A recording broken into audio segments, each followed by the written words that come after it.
जब मैं रात को घर पहुंचा तो मेरी पत्नी ने खाना लगाया। मैंने उसका हाथ अपने हाथों में लिया और कहा, मुझे तुमसे कुछ ज़रूरी बातें करना है। वो शांत बैठकर खाना खा रही थी। उसकी आंखों में कुछ दर्द सा साफ नज़र आ रहा था।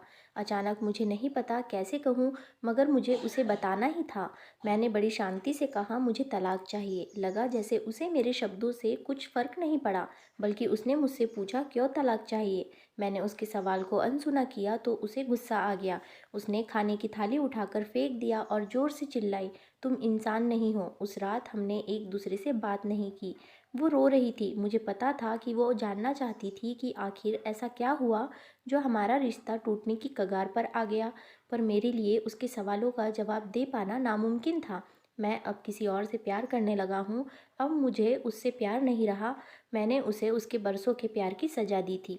भरे मन से मैंने तलाक के पेपर तैयार किए। उसमें लिखा था कि वह पूरा घर, कार और कंपनी की 30% शेयर ले सकती है इस तलाक के बदले में। लेकिन उसने उन पेपर्स को देखा और उनके टुकड़े टुकड़े कर दिए। और औरत जिसने मेरे साथ जीवन के 10 साल बिताए थे, वो आज मेरे लिए अचानक अनजान हो चुकी थी।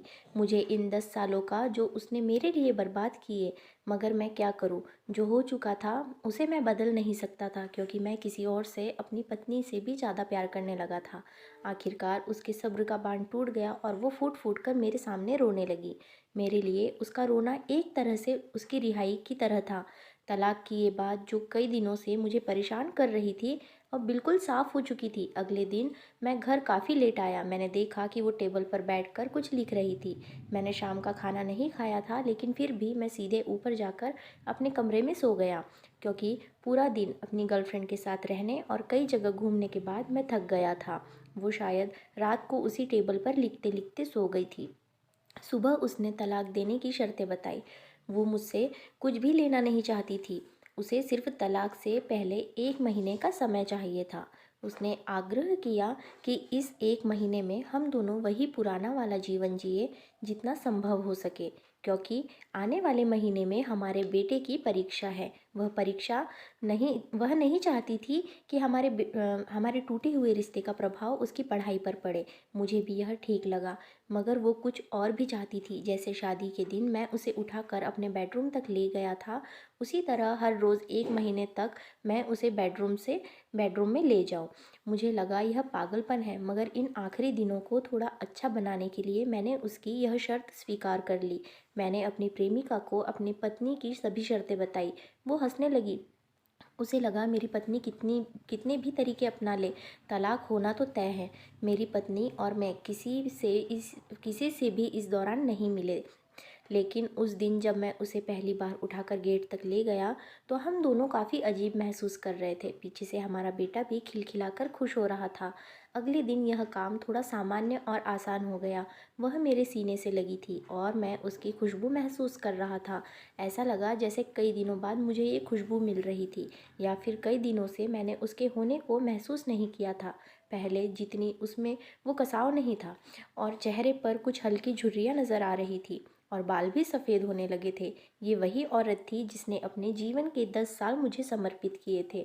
चौथे दिन जब मैं उसे उठाया, तो वही पुराना रोमांच लौटने लगा था। पाँचवें और छठे दिन वो पुराना प्यार फिर जागने लगा। मैंने अपनी प्रेमिका को इस बारे में कुछ नहीं बताया था।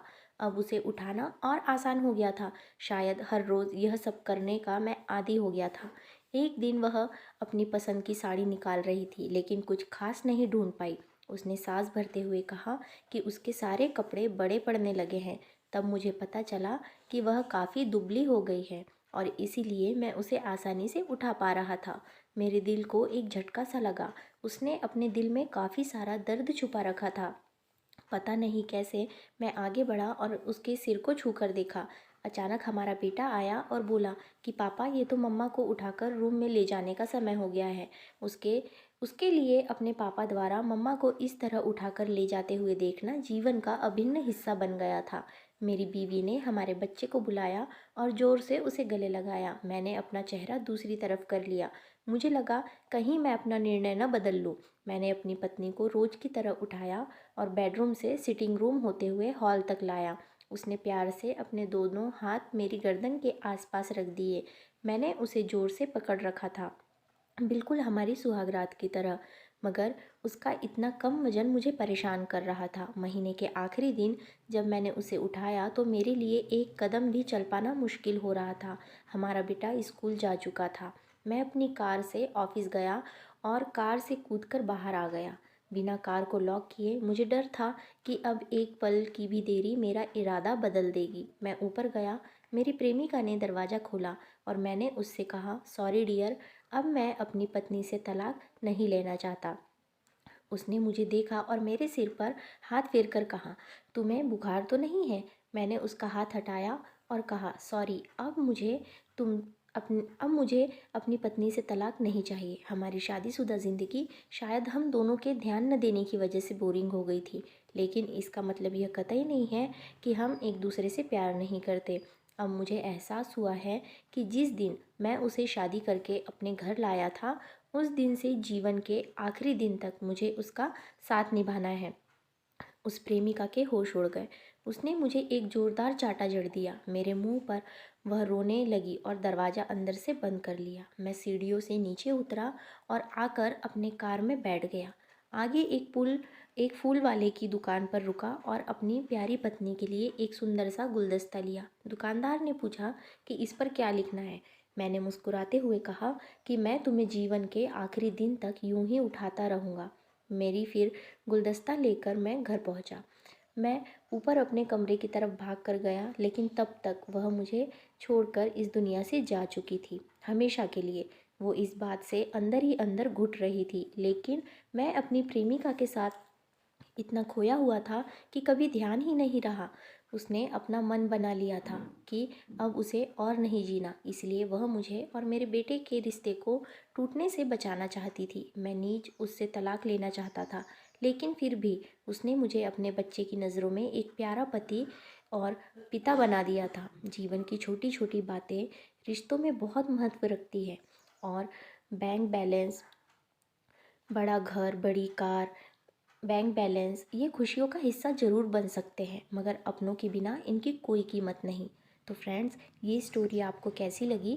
अपनी राय कमेंट बॉक्स में ज़रूर बताएं। वीडियो को लाइक शेयर ज़रूर करें और चैनल को सब्सक्राइब करना बिल्कुल ना भूलें, क्योंकि आपके लिए मैं ऐसी ही अच्छी अच्छी कहानियाँ लेकर आते रहती हूँ। और ऐसी ही अच्छी अच्छी मराठी स्टोरीज़ के लिए मेरे चैनल चित्राज वॉइस को सब्सक्राइब करें। इसका लिंक मैंने डिस्क्रिप्शन बॉक्स में दे दिया है। धन्यवाद।